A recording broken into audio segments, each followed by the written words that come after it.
unstoppable performance coming in from MB's Khalid. Butters, we all thought that it's going to be Yawi, we all thought it's going to be Renny J, pero MB with a dominating performance on that Khalid, on that last fight. Man, nandun yung plano sa ano ng BSB eh. Sobrang ganda ng play na ginawa ni MB doon sa yung Lord fight. Yung nandun sa purple side ng kalaban, the moment na nakita niya agad si Drix, ang ginawa niya, nag-flicker in siya. Hindi siya nagdalawang isip. He knows that he's tanky. He knows that he can fight. Ginawa niya yon, and kahit sabihin natin hindi namatay si Drix doon, they forced out 2 kills doon sa side ng BSB. Nawala si Wilson, nawala si Cap1, and that gave them the certain amount of opening that they needed for the Lord, and that's where the tide changed. Yes. Man, I'm gonna give it to the Khalid. Ikaw na nagsabi nito na isa to sa pwedeng heroes na aabangan talaga natin. No. Nagme-make sense eh, kasi ang bilis mo rin because of the sidewalk, tapos meron ka pang pool na pangbuhay sa'yo. Man, with this is the first 0-2 ng BSB, and I think ang sakit nito ngayon para sa kanila kasi they're really hoping to get a series, unlike Nxp na nanalo na ng week 1. So, Nxp, nakabalik ngayon sila sa kanilang form. Mukhang hindi sila naging masyadong affected noong naitlog sila last week. And that is a good mindset coming out from NXP na syempre, kahit sobrang daming nangyari, may itlog serye pang nangyari. May itlog serye pang nangyari. It really just shows na itong mga batang to, determinado, hindi sila magpapapekto sa mga ganitong bagay, and they will do their best kapag nasa NPL sila. Congratulations, NXP Sol. Kaabang-abang na naman ang mga status at mga post ng pro player niyan sa internet at sa kung ano-ano ang social media. By the way, guys, pasa na natin sa ating resident analyst na si Wolf. Thank you so much sa mga casters natin. NXP, nung inahype natin ng MPL Season 6, yung sinabi nila, they will crush everyone in the league. Gusto nila ang durugin kung sino yung makakarap nila sa liga. At least, they've shown us a different approach. 2-0 victory. And that game number 2, hindi nila din na one-sided victory, and BSB actually had it in their hands already. But they were able to bounce back. Now we're looking at the draft natin in the previous, in this specific game. This time, yung PSB, I like how they drafted. However, they don't have the best setups. Wala pa rin sila ng mga Kufra Atlas dahil hindi pa rin sila inayama ko na MXP dito. Nevertheless, they went in for Grok, and they also went for this Natalia. Now, it's true na okay naman yung kanilang draft dito. Ang siguro kinakapos tayo is their magic damage, magic burst in the early stages of the game. And by the way, NXP drafted this Dyroth that made us look, sabi nga nila, tinatawag nilang Clown Fiesta daw ang MPL PH Season 6. Pero bakit lagi nananalo yung mga ganitong pick? Well, this is a very good pick. Honestly, in my own opinion, I like the Dyroth pick, and it makes a lot of sense when used properly. Ang nagulat lang ako dito mula sa NXP is they're willing to play it with the Bruno. And it made all the difference. Ngayon, ang problema sa BSB is that in the later stages of the game, they have a scaly core, which is the Yi and Shin. Then again, hindi nila kayang i-match up yung dalawang duelist in the late game with the Dyroth as well as the Bruno. And then meron ka pang Khalid for the setup. So, if you're looking at NXP, maisip mo sa kanilang lineup, this lineup actually scales in the late game better than the Yi and Shin lineup because of 1 damage, 2 setup, because of the Khalid. If you compare it to the late game setup of BSB, siguro makakuha ka ng mga assassination mula dun sa Natalia, but it will not be enough because you don't have that big ticket initiation like the Kufra, like your Atlas. They dependent on the Grok. And while it's true na isa po akong Grok, may paborito pong hero ang Grok, I feel na yung kulang sa kanya yun is those big ticket setups. Grok was really prominent in the dual tank setup wherein he will provide utility, crowd control, but not the hard CC that we're looking for in-game. Looking at the stats ng ating laban, the post-game stats, there's a lot of impact when you're looking at the cores ngayon ng NXP. This is what we like about NXP. You want your cores to pop off And that didn't happen in their loss last week. No, nakita natin last week, hindi masyado nabigyan ng chance na mag-pop off ang mga cores natin in this series versus BSB. Rene J with the title on the second game and Hellcurt first game, he popped up. Nag-show up ang mga cores ngayon ng NXP. Kaya naman natin nakikita na malapit ang kanilang performance. Now we're gonna look into the highlights, the smart highlights of this game. And maybe we can look back on how this slow climb from NXP eventually won then the game. BSB, good start. Obviously, you have Natalia and Grok. This is a very strong early game combination. But along as time goes, kailangan mas creative ka na. Hindi na siya yung head-on, malakas talaga na duo. You will have to be creative with it, specifically with the Natalia. If you don't know how to use it properly, you're gonna fall off in the late game, lalo na pag hindi ka careful sa early game. Nevertheless, BSB performed well with this lineup, and can honestly say na okay naman talaga yung ginagawa nila. Well, next play, solid, kalmado ang kanilang approach at least. At least that's what I felt in the early stages and the mid-game of this specific game. Tinatry lang nila dito na makapag-farm si H2O time and time again. BSB trying to snag that carry from NXP and sometimes failing dahil maganda yung pagkaka-protect. By the way, weird interaction dito mula sa ating Lord Crit Cutting. And probably BSB, baka hindi nga sila nag-benefit dun sa push na yun. I wanna take note of this specific clash that next play solid, they decided, okay, may mga wala dito mula sa BSB, particularly the Yisenchin, the Cho, and the Grok. The Grok is a little bit near to Yisenchin, pwede mag-ulti. But in essence, this team fight, if you are next play solid, kukunin at kukunin mo talaga to. Because you know that you're ahead when it comes to just the man advantage. And that's why unti-unti nilang pinapatay dito ng BSB. Nice move from Chester, forcing another mispositioning from Trevor. At least nag-overcommit si Trevor doon. And this is the next play solid clash that I feel really won them the game. So tingin natin dito as they're trying to peel for the squisher lineup. So napatay dito si Bruno, and then Ren J showed up. Nice kill on Cap 1.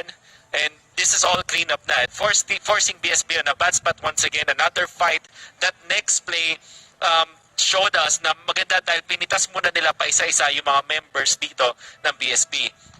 Force the most crucial team fight, and you're gonna wonder why will BSB want to approach this like this. But siguro nakakita sila ng opening here, having two members just going for the backstab. However, it did not work in the end dahil prepared ang NXP. And also, one thing that you want to take note with this for NXP, for next play solid, is ang ganda na kanilang dueling potential. And normally, this is attributed dun sa pag-lifesteal nila or pag-sustain ng sarili nila kapag hindi biglaan yung team fights. So pag medyo ramp type yung team fights or pa isa-isa, damage per second, damage over time, nakakapaghilap ang next play solid. And that's exactly what happened. By the way, napagandang set din mula dun sa Carmilla as well as the Khalid. And that is where things really went south para sa side ng BSB. Wala sila nung big ticket ultimates katulad ng nasa Khalid or something that you will look for Atlas or Kufra to win them the late game. And our MVP of the match, Bruno, with just one death, 8-1-9 on the performance of H2O. Very marvelous on this Bruno. And I like na talagang unti nakakapag-pop off dito yung mga cores natin mula sa side ng next play solid. Again, the term, at least for the series, pop off. You want your superstar trigger, kumbaga, dun sa mga main core players mo at buhatin ka sa laro. And that's exactly what happened with next play solid. And fortunately for us, may interview natin ang MVP ng ating laban, si paring H2O. H2O, yon. What's up? Hello po. Batiin mo naman yung mga viewers natin. Ay, shout sa inyo lahat. Lahat salamat sa mga sumuporta sa Next Play Solid dyan. Oh. Sobrang daming viewers. Yan. H2O. Medyo na pressure. Okay lang yan. Okay lang. Malakas naman kayo. Pare ko, isa sa mga pinakaunang panaypanan yung series, ano ang pakiramdam nang nasa MPL na kayo at nanalo kayo ng isang magandang series? Siyempre, sobrang saya. Tagal ko na rin Matagal na rin ako kasi pangatlong qualifiers ka natin. Ayun, hindi ako sumuko. Laban na ng laban. Tapos ayun, kapasok naman ng MPL. Kaya sobrang saya namin. Pati si Boss Dog, sobrang saya yan. Okay. Ano ang... Yan, sobrang masarap sa feeling. paano nyo pinagandaan itong MPL Season 6, lalo na yung 10-ban system? Yan, sa scrim po namin. Nag-scrim po kami ng 10 bands din. Saka po, isang araw lang po namin pinag-practice din. Yun? Yun? Okay, ito na lang, last na. Pura scrim lang po kami ng 10 bands. Kaya Okay. nakapapo namin yung Okay. So, ganito na lang. Pinaplan, sinabi nyo na gusto nyo durugin lahat ng nasa MPL Season 6. Gano'n sa amin nun, pero, ito na lang. Paano nyo gagawin yung pagdurog na ngayon sa mga susunod yung pang mga laban? Hindi ko pa sure kung madudurog namin. Abangan na lang nila sa susunod namin na laban. Gagawin namin lahat. Gagawin namin yung best namin. Okay. Tsaka next laban namin, X na. Supportahan nyo kami sa laban namin sa September 4. Laban namin X. Good luck sa amin. Mainit eh. Alright. Okay, H2O, siguro last round of shoutouts kung sino man gusto mong batiin ngayon at invite mo yung mga viewers natin na manood ng MPL Season 6. Ay, shoutout sa mga nanood sa amin sa laban namin kanina tsaka sa base. May iba parating pa na laban. Supportahan natin yung mga ibang team, guys. Okay. Tsaka salamat sa mga suporta sa akin, pati sa team ko, Nxp Solid. Supportahan nila kami, guys, padaya pang maparating na laban. Tsaka sa September 4, guys, Exe, makakalaban na namin. Supportahan nyo. Fight of the century. Fight of the century. Diba? Thank you so much, H2O. Congratulations sa inyo. Salamat. H2O from Nxp Solid, the carry player. And syempre, malupit. Maraming salamat, Marirox. Anyways, that was interesting. Fight of the century daw ang susunod na laban. That's against the execration. But that will be for next week. For now, mag-celebrate muna for sure our next play. GG's to BSB. At thankfully, meron tayong usapang MPL pa rin. At balita ko, marami pa rin sumasali sa ating usapan. At dahil doon ay meron tayong mga bonus. However, gamitin ko muna aking Realme phone ngayon para basahin ang mga comments natin para sa usapang MPL. Wala kay Kenneth Ramos. Ito, gumamit ng Selena na naka-arrival. Dahil sa first skill ni Selena, pwede kaming mag-teleport using the arrival. At syempre, kampi ko ay mabilis mag-push like Masha and Zilong para mabasa namin lahat ng tower. I think that this worked before. Ginagawa nila you lay down the traps and then you teleport there with the arrival. Amazing play. Okay, next na comment natin from Andre Trinidad. Okay. Sabi niya dito, sinabihan ko ang mga kasama ko na mag-all mid at dahil hindi nagawa mag-rotate agad ng kalaban ay napilitan silang mag-all mid pero lahat kami ay may crowd control, CC. Nakuha lahat ng kalaban tapos nag-ulti din ako, naka-free si Hanabi na resulta ang aming pagkapanalo. One of the best feelings ever for sure ay yung manalo kayo sa team fights with big CCs, di ba? Sa mga paborito natin makita. Mula naman kay Charlie McStuffins. Wow. Okay. Sinusundan ko palagi yung mga core nila para makita at malaman kung saan sila manggagaling kahit ma-feed ako. Okay lang basta't alam na mga kasama ko kung saan yung funnel nila at yung kasama nila. Oh, so fishing naman. Mula kay Charlie, it's very valid sa mga never go wrong strategies for sure. And yan po ang ilan lang sa ating mga comments mula sa usapang MPL. Surely we'll have more later. If you want join in, just look for the link. Pwede kayo makipag-comment sa atin, makipag-usap. At sabihin kung ano yung mga kakaibang mga strategies na nagawa nyo na sa laban.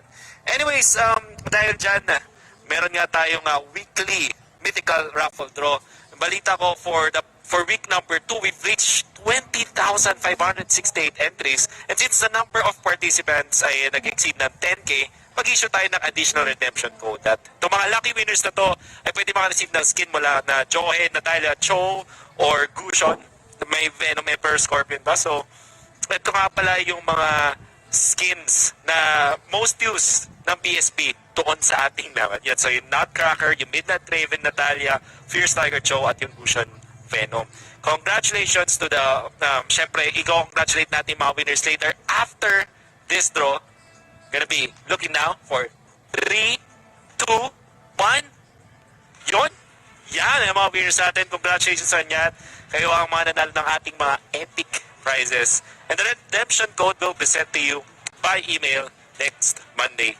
Please be reminded that only by filling in more than 5 different forms can you participate in Season 6 unique super prize mythical draw. Moreover, the more sheets filled in the form, the greater the probability of winning the prize. If you missed the First two forms, it doesn't matter. You can visit the third week form link displayed on the screen. Yan. Napakasimple lang mga kaibigan. And patuloy-tuloy ang ating mythical draw every week, and I hope that you participate with us. I believe dahil nga meron tayong lagpas 10,000, in fact 20,568 ang sumali ngayon. There are a lot of giveaway codes for sure. At meron nga tayong bonus dahil dyan. At kung ako sa inyo, ay screenshot nyo na to. Yun ang pinaka-okay na technique. Ayan, pinaka-okay na technique, screenshot nyo na para hindi nyo na manually type at paunahan. At wag po kayo magtataka kung biglang may hindi gumagana ang codes. It's more likely because hindi kayo nauna. So, be quick. Be faster the next time. Then again, that has been just the first series of the day. Ang bilis ng ating 2-0 for Nxp Vs Bsb. But I'm sure the next coming matches will be a little bit longer, a little bit more competitive in a sense. Dahil featured matchups of the day. Fervor for Favor. And the Uncrown versus the Myth. That's gonna be exciting. Or the chaos, I mean. Nevertheless, that has been our first series of the day. We still have 2 more. And before that, let's thank the organizations that made this possible. So, MPLPH Season 6 brought to us by our official telco partner, Smart. Forge stronger bonds with your team as you conquer the battlefield with Smart Giga Games. Enjoy 1 gigabyte of games all day for Mobile Legends, Facebook Gaming, and more. Just dial *123# now and choose Giga Games 99. MPL is also brought to us by our official sponsor, Realme. Realme is celebrating their first Fan Fest and #DareToBeRealme campaign. Visit their official page at fb.com/RealmePhilippines to know more. MPLPH Season 6 is also brought to us by our official sponsor, Gillette. Get up to 50 diamonds with every purchase of Gillette's Mac 3 Razor, Vector 3 Razor, or Blue 3 Simple 4 stack in select Pure Gold stores nationwide. #Shave the Day with Gillette. MPLPH Season 6 also wants to thank our partner in esports, PayMaya. Get up to 7% balikbayan when you purchase your gaming pins via PayMaya, the better way to pay. Promo runs until August 31. Also, our partner in esports, TikTok. If you want to win famous skins, napakadali lang. Search nyo lang yung MLBB sa TikTok. Search lang MLB's TikTok and you'll get a chance to win skins. MPLB Season 6 also wants to thank our official gaming headset partner, Logitech G. Here like a pro. And of course, everything is powered by Moonton. Mga kaibigan, napaka-bilis ng ating series 2-0 for next play. Pero balikan natin yung top 5 plays of the series before we head to a break. Kita-kits!